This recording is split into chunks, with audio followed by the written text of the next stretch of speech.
Good evening. Thank you for joining us for Archive Dive. I am Catherine Austin, and I'm the curator for the Texas Archive of the Moving Image, or TAMI, a nonprofit based in Austin, Texas. Over the last 13 years, our organization has partnered with the Office of the Governor's Texas Film Commission to bring old films and videotapes back to life. Our Texas Film Roundup program provides Texans with free digitization services for their films and videotapes, but more importantly, preserves and shares their uniquely Texas stories via our website, texasarchive.org. There you can watch more than 5,000 videos contributed by individuals and institutions from across the state. Archive Dive highlights the people behind the collections on view at texasarchive.org. With support from Humanities Texas, we will chat with contributors about their materials and discover more information about those videos and the Texans who made them. Tonight, we are watching footage from one of TAMI's oldest home movie collections, the Yount-Manion Films. Authors Greg Riley and Fred McKinley discovered the films while researching their 2005 book, Black Gold to Bluegrass, From the Oil Fields of Texas to Spindletop Farm of Kentucky, which chronicles the legacy of Frank and Pansy Yount.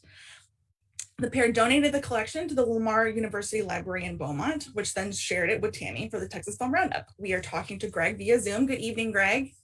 Hello, thanks for having me. Thank you so much for joining us.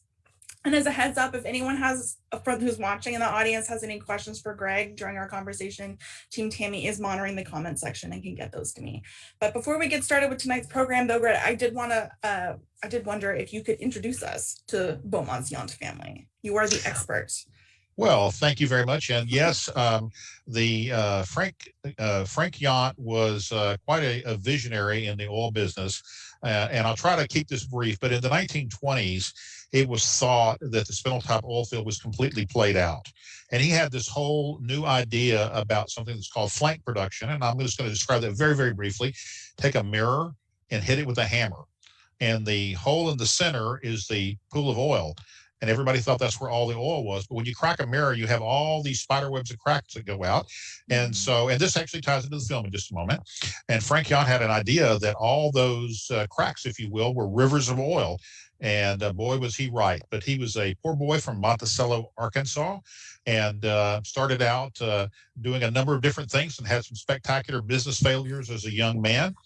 And then with T.P. Bill Lee, who was one of the founders of Texaco, they founded the Yount Lee Oil Company and went on to spectacular success in the 1920s and really lived a very spectacular life, although it was a very short life. Mm-hmm. Is that a good introduction? That's a great introduction. So we'll get into more of it as we watch tonight. So that's perfect.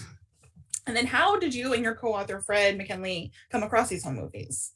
Well, we were researching this book, and Frank Yount's granddaughter, Catherine Manion Hyder, who I believe is watching tonight, lives in Chicago, Illinois. And everybody kept telling us that she was the keeper of the family archives. All the stuff that nobody knew what to do with wound up in her basement. And so I called her up and said, we want to do this book, and I'm this crazy person, and I would like to come visit you in Chicago and go through all the stuff in your basement. And she very graciously said yes. And when we showed up there, she just made everything available to us. And her daughter walked in and thought, who are these crazy people in my mother's basement going through all this stuff? But we had scanned hundreds, if not thousands, of photographs and documents and things like that. And we got ready to leave on Sunday evening as we were returning home. And Catherine said, oh, but you must come back. And I said, well, why should we come back? She said, because you haven't looked at the film yet. Mm-hmm. And our jaws dropped on the floor. What film? Oh, well, there's 16 canisters of film that nobody's looked at for 40 or 50 years. And so that's how we discovered the film. And, there's a lot more to the story than that. But that was probably one of the most exciting moments of my life to know that all these people that I had been researching and kind of wondered about, there was actually film of them, and they were like moving. And, unfortunately, the film is silent. But, man, what an elation that was to finally see these people. Mm-hmm. And coming from a historian's perspective, too, what made moving images more special to you than all the still photography and paper documents you were working with? Well, because you can see people's facial expressions and kind of how they react to different things. And it's like Frank Yount, he was this very, very serious individual, which comes through on the film, which is something I don't think that you would have gotten at all from still photographs and things like that. And also, it makes the whole thing real, if you will. I mean, it's one thing to look at a photograph or something like that, but it's another thing to see these people walking and talking and things moving in the background, and you sort of get to experience what they got to experience. And so, the film just kind of takes it to the next level. I think it's just so exciting to finally, it's like meeting a friend, right? Somebody you've wondered about your whole life, and there they are. Yeah. Well, and some of them I know date back all the way to the 1920s. What condition were those 16 film reels in when you found them? I think that of the 16 film reels, I think there were 11 that Mm, were salvageable, as I recall. And, the thing about film, and I'm not an expert on film, but from what I understand about film is film must be screened mm, for it to be preserved. You have to watch the film. And I believe they even oil the film. And what happens is if you don't screen the film and if you don't properly store it under the right temperatures and conditions, particularly the old silver nitrate film, it begins to deteriorate. And you hmm open the canisters up, and what you have is like a canister full of stinky mush. I mean, Yes, that's the best way I yeah. can to We call describe it it. Vinegar Syndrome because it smells like vinegar. That's how you know that it's Exactly. starting to decompose. Yeah. Exactly. And so, fortunately, some of this film was in good shape, some of it was not. We later found another family member that had some other rolls of film that were stored in Southeast Texas, but under very poor conditions. And that film was all completely deteriorated because of the humidity and other things it was exposed to. So Yeah. I think the fact that this was in a climate controlled basement, although it was a basement, it was a climate controlled basement at a nice home. I think that's what saved this film from deteriorating, because I think if it had been pretty much anywhere else, it would have been lost forever. Yeah. The climate of Southeast Texas is not very conducive to film preservation. That's for sure. No, And yeah, because not a bit. but that's what's something that's really interesting, I think, about film is that if it is kept in like a cooler, dry place, film can last for 100 years and still be solid. And since some of these films are almost 100 years old, and that's pretty incredible. So Well, I think it's important to save the original film reels, but I also think it's important to digitize it, because if you digitize it, you could save it at different locations on different hard hmm drives and things like that. So if you have a failure or a building burns or whatever, you don't lose it, like you would if you only keep it on the film and then something happens, well, then it's lost. hmm Yeah, the acronym in archiving is lots of copies keep stuff safe. So have Good multiple point. copies, the physical, the digital, have multiple copies of the digital, multiple flash drives, put them in all kinds of places, and you're good. But we can get I agree. started. Absolutely. We're here to watch films. So we're gonna Let's watch start. some movies. I Yeah, can't wait. we're gonna start this evening's program with 1926 footage of the world famous Spindletop oil field, including wells drilled by the Yount Oil Company. Let's roll the clip.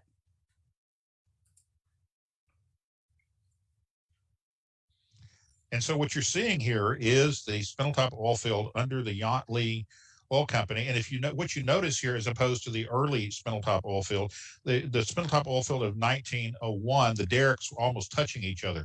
And these follow the pools of oil, as I described earlier. And so it's very different than what the oil field looked like 30 years before that. Very orderly. You can see the drilling mud, which is a huge innovation, pouring out of the pipe there, and the drill stem going down and all that. And that was actually an old cable tool rig that they called it. Yeah. Later on, they went to the rotary rigs. And I'm not an expert on drilling, but I did learn some of this stuff. And you can see the steam engine in the background. You can see all the pulleys and everything. But like I said, it's one thing to hear about an oil derrick and someone drilling for oil. It's another thing to see this. I mean, Yeah. it's actually all happening in front of you. Totally. And what brought Frank Yount to Texas? Was it the oil industry? um, you know, I don't really think it was the oil industry. He was a very poor boy from Arkansas, from Monticello, Arkansas. And I think he was just looking for opportunities in life. And he knew that there were jobs in Southeast Texas. And actually, his first job was not working in the oil field at all. He worked in the rice fields, and he learned drilling for water, because after the Spindletop, the first Lucas Gusher came in, nobody wanted to drill for water. And there was a huge need for water well drillers. So he gained his skills drilling for water. You see the Model T truck in the background just went across the screen. I don't know if you saw that. Yeah. But he was just looking for his fortune. I don't think he knew what he was going to do. He just wanted to find an opportunity, and the opportunity found him. And of course, that's kind of a solitary derrick, and you can see the steam engines and all the heat and light. And if you think about it, when you look at the film, put yourself in that frame. Imagine that instead of being it's a silent movie, that it is actually in living color. You're standing there, you hear the noise of the steam engines, you smell the oil, you can hear the all the sounds, and the guys hollering as they move the pipe stem and all that stuff around. I mean, it's just, even though it's silent, kind of use your imagination a little bit and add a little color to it, and that kind of brings it to life. Totally. Well, so if he came to sort of to find whatever job he could, how did he get from working in the rice fields to founding Yount Oil Company? Well, he was looking for a job, and in about 1915, he went to Batson, Texas, and Batson, Texas was a boom town, and there was a lot of opportunity there, a lot of jobs. Quite honestly, a lot of graft, a lot of crime, a lot of bad things that were going on as well that went along with the oil, the oil fields and the roughnecks and all that. But when he went there and got a job working in the oil fields, it became apparent right away that he had a talent for leading men, and he had a talent for management, and people. He was a guy that people listened to. When he talked, people listened, and he knew how to motivate people. I mean, it was all men at that time working in the oil fields, but he knew how to motivate men and to get them to do what needed to be done. And that was a big problem back then, because there was a lot of alcoholism and other things that went along with working in the oil fields. So guys would go out and gamble their paycheck away or get drunk or whatever, and then they didn't want to work. And this guy Frank Yount had a way of making them want to work, and so that's where his talents sort of came to the surface. And that's what eventually led a few years later to the Yount Oil Company. Yeah, and then he came up with what you were describing about this new way of searching for the rivers and the cracks of the oil of the reserve, instead of after the main pool had already been sucked dry. And the interesting thing also about the Spindletop oil field, when he, oil and the gas, they're leased. The property is leased, right? And so everyone thought that Spindletop was completely played out. So he went and very quietly leased the entire Spindletop property, other than one small piece of property that I think was probably owned by Gulf Oil at that time or something like that. So he controlled the entire oil field, and everybody said that he was crazy. And at the South Texas State Fair on November 13th, 1926, they made an announcement. I'm going to paraphrase here, but they were over the loudspeaker. They said, the Yount Oil Company has brought in a well at the old Spindletop field, and it's a big one. And boy, was that an understatement, because it wasn't just big, it was massive. And then they started sinking well after well after well, and each one of them was, was better than the last one. Yeah, it started a whole other boom.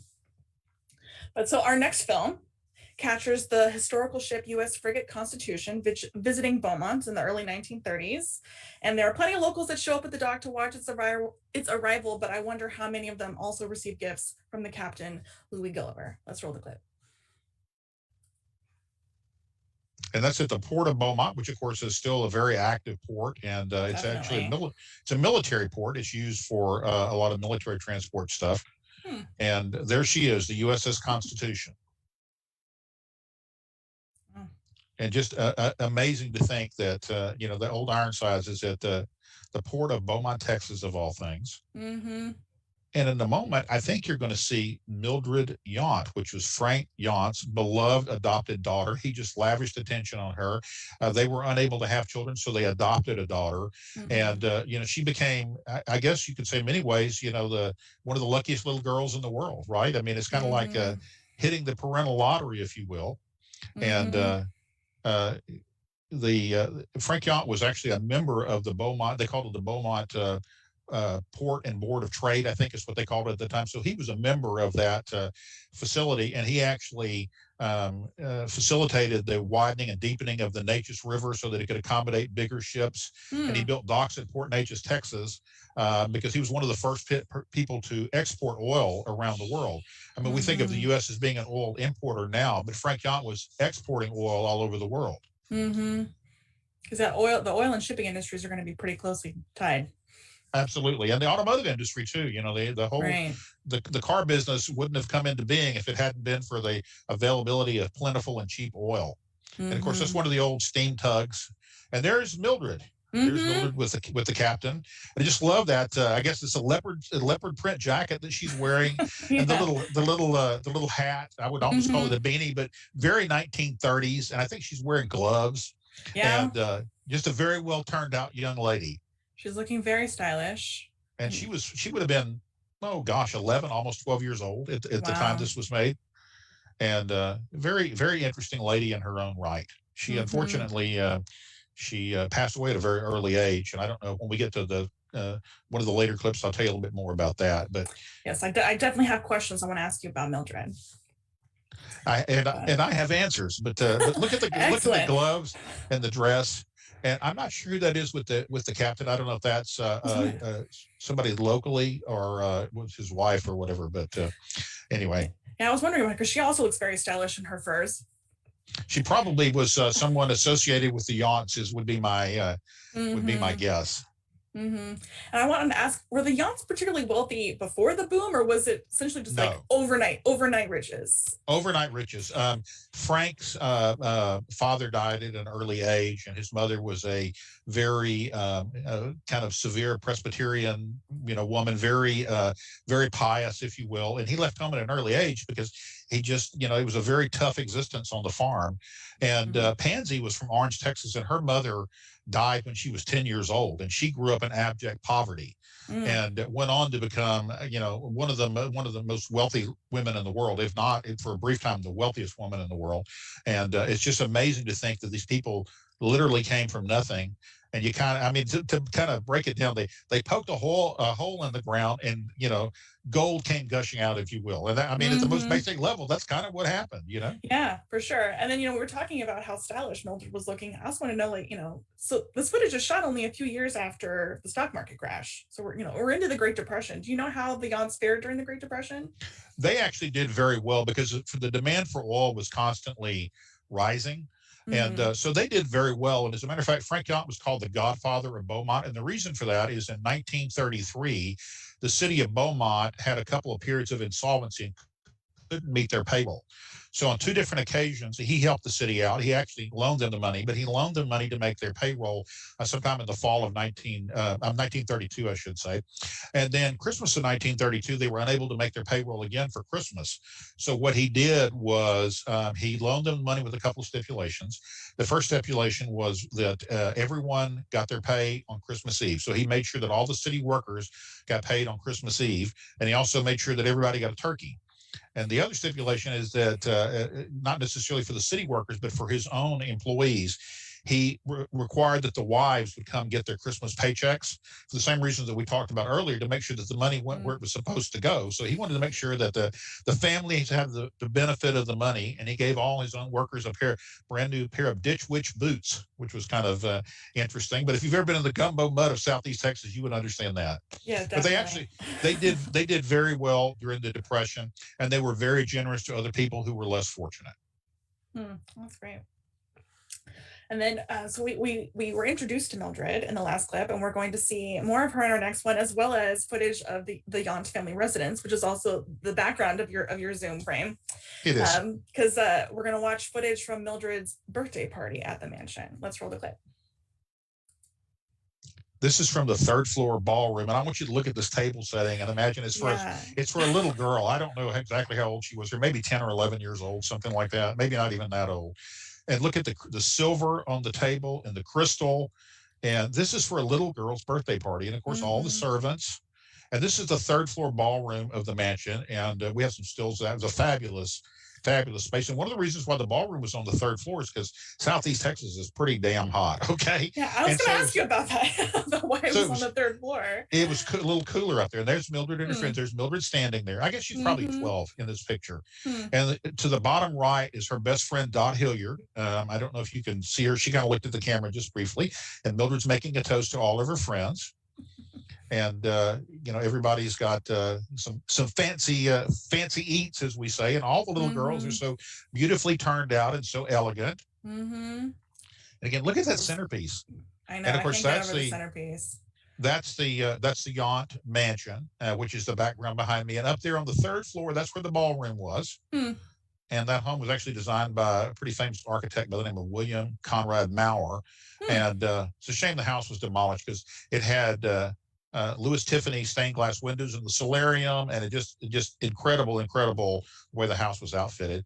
Now this is kind of the backyard. You see the bird bath and all that, and of course the lined sidewalks and all of those things. But again, think about the birds singing and the humidity in the air. and you're not that far from the Magnolia Refinery, so you could smell the refinery. There's some Yeah. industrial stuff nearby, and you could hear the steam engines chuffing and all that stuff going on. And so, you have to use your imagination a little bit, and that's the garage building behind the home. And how expansive was the property? The property's really not all that big. It's only 2 city lots, but it's a fabulous home that was built on it. And so it's only like, I guess, maybe 100 feet wide or something like that. It would kind of be almost what we would call a McMansion today. Okay. So because it was not built on that gigantic, a huge property, but it was probably one of the most elaborate homes. It was built in Southeast Texas. If you've ever been to Beaumont, you've ever seen or heard of the McFadden Ward home, which survives today. And that was actually owned by W.P.H. McFadden, who was one of the owners of the land where both Spindletop oil booms happened. And as a matter of fact, the Yount-Lee's discovery well in 1926 was called the McFadden number 2, but it was designed by the same architect. But there's some important differences. The McFadden Ward house is a wooden structure, and the Yount house was a stone and brick structure. And so it was really, really elaborate. I mean, in many ways, I'm sure the fittings on the inside were similar, but anyway, in many ways, architecturally, it was a much more significant home than even the McFadden Ward house is, which is a fabulous property, certainly not diminishing it in any way. And you can actually see some similarities in the styles between the 2 homes if you actually visit the McFadden Ward house and then look at the pictures. And do we know why the house was demolished? Yes, we kind of do. Okay, that's kind of some of that legacy stuff. Pansy later married their horse trainer, a gentleman by the name of Kate Grant. And Kate Grant was kind of a scoundrel, if you will, and he was always very jealous of Frank Yount. And so in 1959, he sort of pushed for Pansy to demolish the house. And the stated reason was, well, they didn't want it to become a funeral parlor or something like that, which, I guess there was some validity to that. But I think that probably for Kate Grant, the larger reason, at least for him personally, was that he kind of wanted to erase Frank Yount's legacy because he was the guy that everybody was talking about. Kate Grant always wanted to be the center of attention, but even decades after he died, everybody remembered Frank Yount as this wonderful, generous genius of a man. He had all these patents to his name and all this stuff. He only lived to be 53 years old, but the things he accomplished in that short period of time are just amazing. And Kate Grant just could never measure up. And as a matter of fact, there was a notice in the Beaumont Enterprise about the house being torn down, and Kate Grant is the one that made the comments about the house being demolished and all that, not Pansy. Well, that's a shame. But the mansion was not the only Yount establishment in Beaumont. No. Our next film is the 1934 home movie, which captures street views from the top of the Mildred building, which was named after Frank and Pansy's only child. Let's roll the clip. And if I'm not mistaken, this is looking west. No, this would be looking east down Calder Avenue towards downtown. And I think if this clip, and maybe this clip, you can see the streetcar that runs through the middle of the clip, which is kind of cool. The streetcar tracks are long gone and all that. There it goes. Here's the streetcar. Yeah, there it is. And it actually went down to almost to 11th Street, and you can still see remnants of where the turntable was down there. But again, if you start peeling back the layers of history, when you start looking around, there's still a surprising amount of things that are left if you look for it. There's the Yount mansion that was named El Ocaso, which it means the sunset. Unfortunately, it was the sunset of Frank Yount's life. It was actually built by Valentine Wise in 1906, I believe it was. And there's Mildred and her governess, Stanny Stansberry, and that's actually on the roof garden of the Mildred building, which is catty corner across the street, and that building still stands today. It was built as an apartment hotel, which was kind of a thing they did in the 1920s. It was not quite an apartment complex, and it was not quite a hotel either, but it's a fabulous property. And it literally built to last forever. Frank Yount ran the pilings down to bedrock, which nobody does. And it was built out of this incredible manufactured and fired stone. And there's Mildred looking very, very happy, and just a typical little girl. Kind of I guess would they call those the baby doll collars? I guess they called that she had on. And Stanny was an employee of the family. I guess from the 1920s all the way up to when Pansy died in 1962. And so she was a fixture as part of the family, and was always a constant in Mildred's life, and was always there when she needed somebody. Now, I don't, plenty of people made their fortunes at either of the Spindletop booms. But, was it particularly common for buildings in Beaumont to be named after some of these No, individuals? no, no. And like as I said, he had a very warm spot for Mm-hmm. Mildred. That was the only child they ever had, and and I'm sure they probably thought at that time that would be the only child they would ever have. And he just absolutely doted on her. Mm-hmm. I don't know that you have any of the footage of that here today, but there's film of the two of them together, and his affection for her is obvious in the footage, and the way that he looks at her and she looks at him. She loved her daddy, and it's obvious. It comes across even in the silent movie footage. Mm-hmm.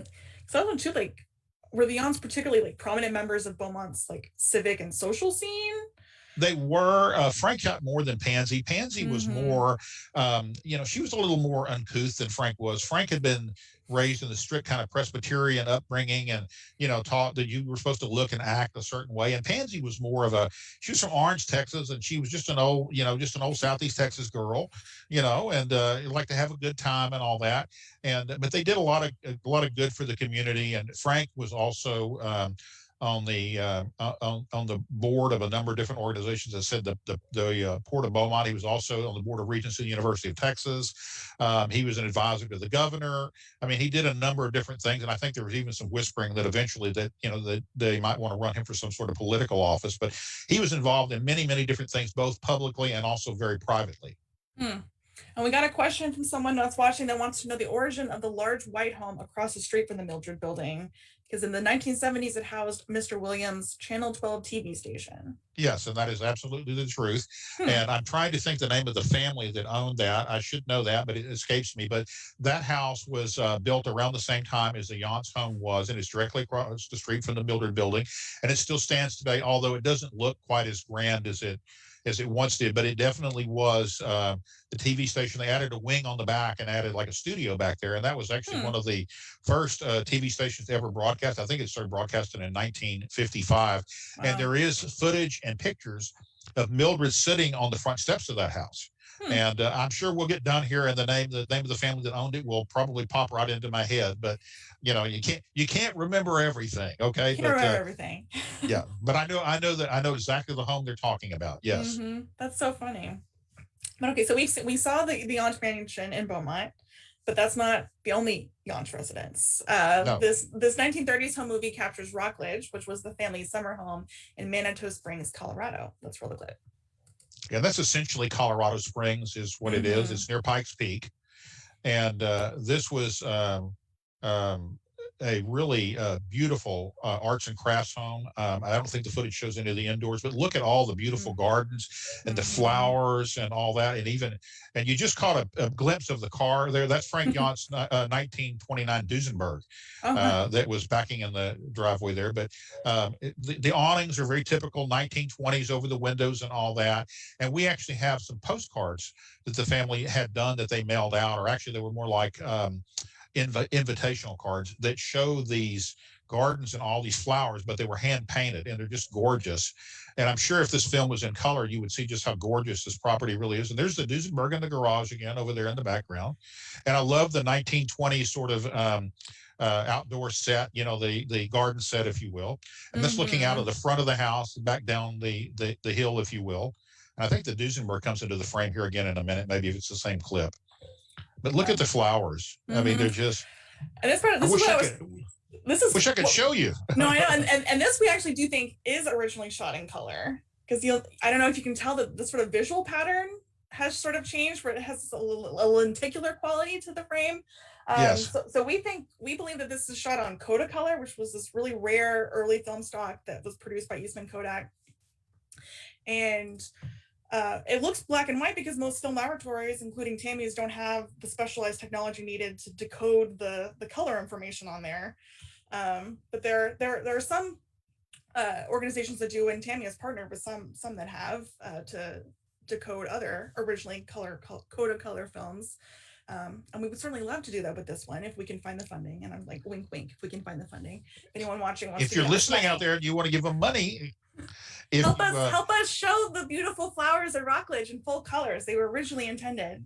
And I'm sure you saw Mildred in the frame. And I know you want to ask me a little bit about Mildred later, but Mildred, lived out the last days of her lives were at Rockledge. So I'll tell you all about that towards the end. It's a beautiful property because I know in other footage that we have from it, this huge swimming pool, the mountains in the background. Oh, and they even published every day. They had guests in there, and every day they would publish the happenings of the day. Breakfast would be at such and such time, and luncheon, and we were going to play tennis or badminton or go swimming or whatever it may be. But they would publish during the season, if you will, what all the guests were going to do for the day. And the season was during the summer months because it was so doggone hot in Southeast Texas. Right. So as soon as school was out, they'd take off for Manitou Springs.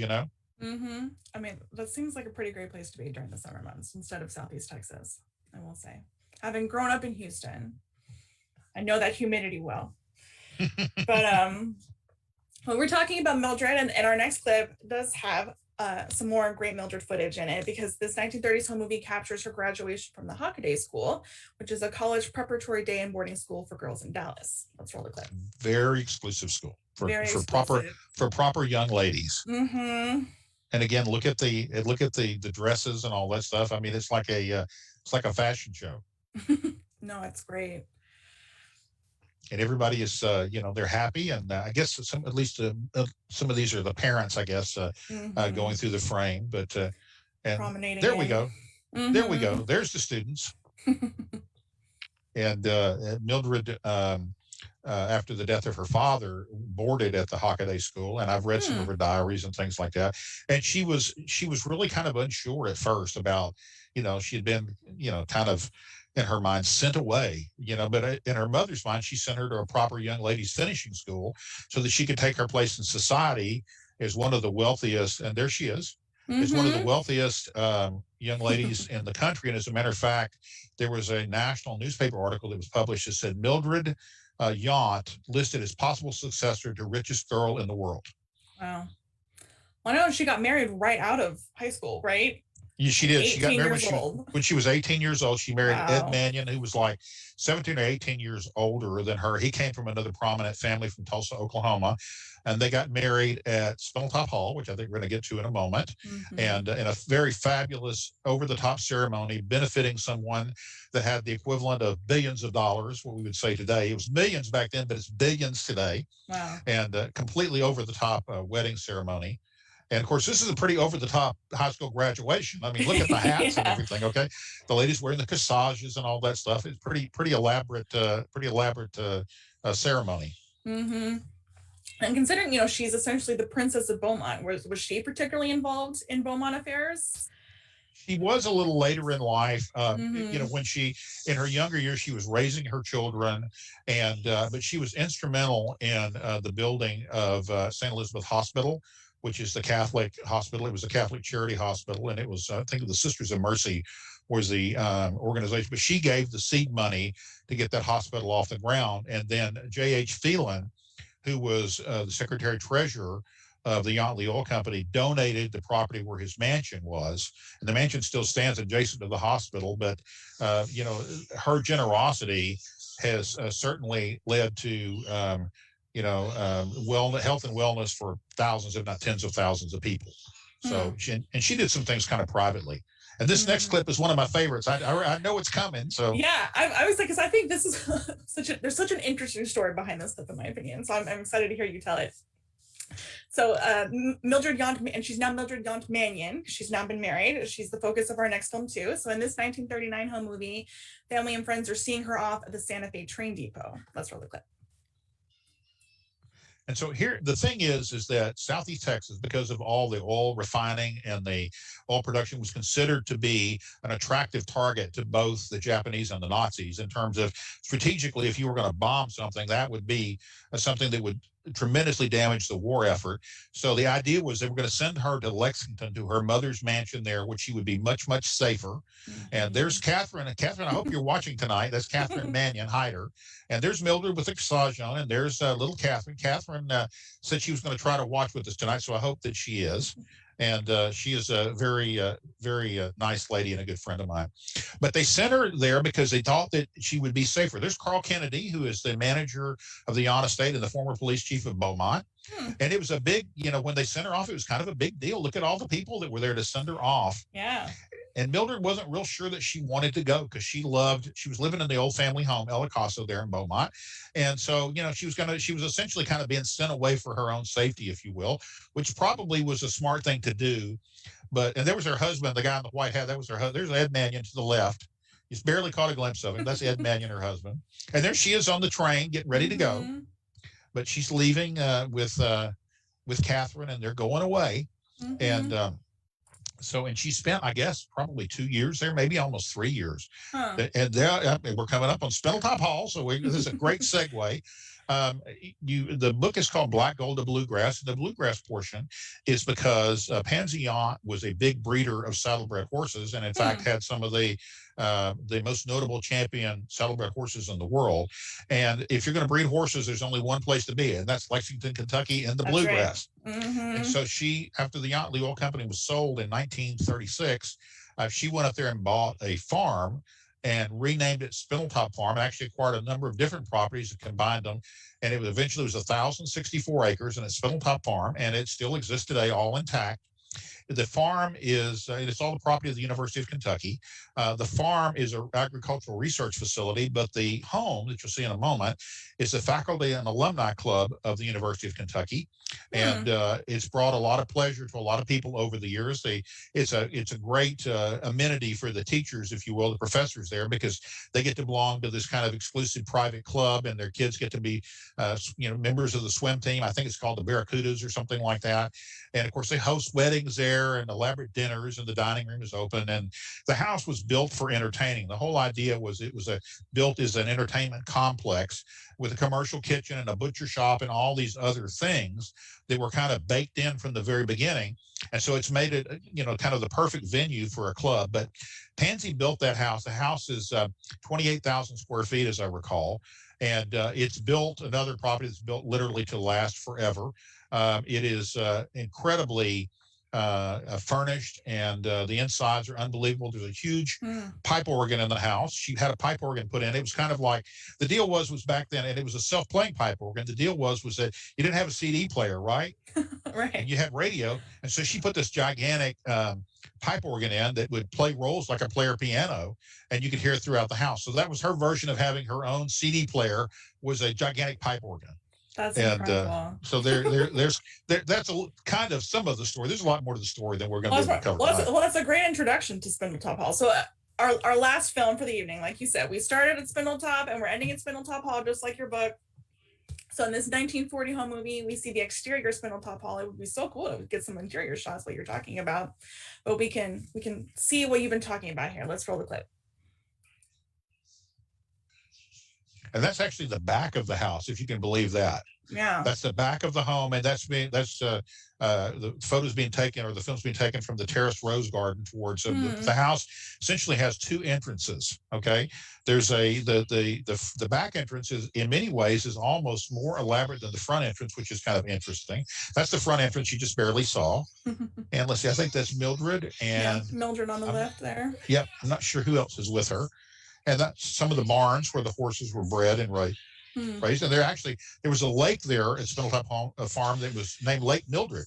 So she got more than just the other. And there's the geese. But I also want to ask you, we've talked about Frank and we've talked about Mildred, but we don't want to forget Pansy. So, so you're saying, she was really interested in raising horses, which is why she moved to Lexington, Kentucky. She remarried after Frank died in 1933. What else can you tell us about her legacy? She was quite a character. Okay, she was really a character. She was known for her pretty salty language, if you will. She certainly didn't do anything to she never had an unvoiced thought. I'll put it that way. And she loved to raise the dogs in particular. And Spindletop Hall was really her legacy. It's not Frank Yount's legacy; it's her legacy. And Pansy did a number of different things over her lifetime. Some were somewhat controversial. She built a mausoleum in Beaumont to honor Frank Yount.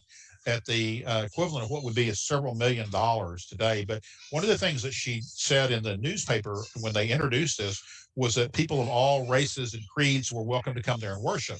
And it was very controversial at the time because segregation was a very real thing. And she's basically saying, if you're Black, white, Jewish, Asian, whatever, you can come to Frank's mausoleum and you can meditate and worship and all that. And during World War II, the mausoleum was somewhat damaged during a hurricane, which happens frequently in Southeast Texas. And so she had a structural engineer come out and look at it. And so he looked at it and said, Mrs. Yount, I think it'll last 600 years. And she said, well, then tear it down because I don't want anything falling in on my family. So she literally had it torn down because it was only going to last 600 years. Okay. Wow. So I maybe that kind of sums up Pansy. That might be a good note to end on with Pansy. Yeah. But if you'd like to know more, well, the book is available on Amazon. It's Black Gold to Bluegrass, and there's a lot more to the story than we can cover here tonight, and there's a lot more film. So go to Tammy and look at the rest of the film clips. There's a lot more to see. Yeah, we have all of this and much more from the Yount-Manion Films that's currently streaming at texasarchive.org that anyone can watch. But I do want one more question to wrap up with you, Greg, is what value do you see in preserving home movies? A real simple question here. Well, there's a tremendous amount of value in preserving home movies because it preserves history. Not only does it preserve your personal legacy, but it preserves history for future generations. And, it may be your home movie today, but, 100 years, 200 years from now, I mean, that is a peek into the past that maybe doesn't exist any other way. And, newsreels and movies, like Hollywood produced movies kind of tell one story, but home movies tell the story of individuals and families and businesses and things like that in a way that you just can't get any other way. So I think it's vitally important to preserve this for future generations. And if you've ever, sometimes I just go to your site and I just spend hours streaming movies and commercials and all. I mean, sometimes I go down some rabbit holes. I never know what I'm going to find. I always find something very interesting to watch. There's no doubt about that. There's always a lot to choose from, that's for sure. But so yeah, folks can watch more the Yount-Manion Films and much more at our website at texasarchive.org. And I know, Greg, that you also have an appearance coming up in Beaumont if you want to plug that. I do. On May 7th, we are doing a presentation at the Jefferson Theater. And if you've enjoyed this film that you've seen here tonight, I have created a little presentation, runs about 15 minutes long, but it is kind of in the vein of a silent movie. It has not only some film clips like you've seen here tonight, but it also has a lot of stills and a lot of captions and things like that. A lot more than what we've actually covered here tonight, but it tells kind of the story of the Yount-Manion family in sequential order. And they have just restored I think it's the Robert Morgan theater organ from the 1920s. And so we have a gentleman by the name of Jim Connor's going to come play the theater organ. And it's going to raise up out of the floor, and he's going to be in tux and tails. And we're also showing a silent film that night. We're showing Buster Keaton and Fatty Arbuckle in a movie called The Garage.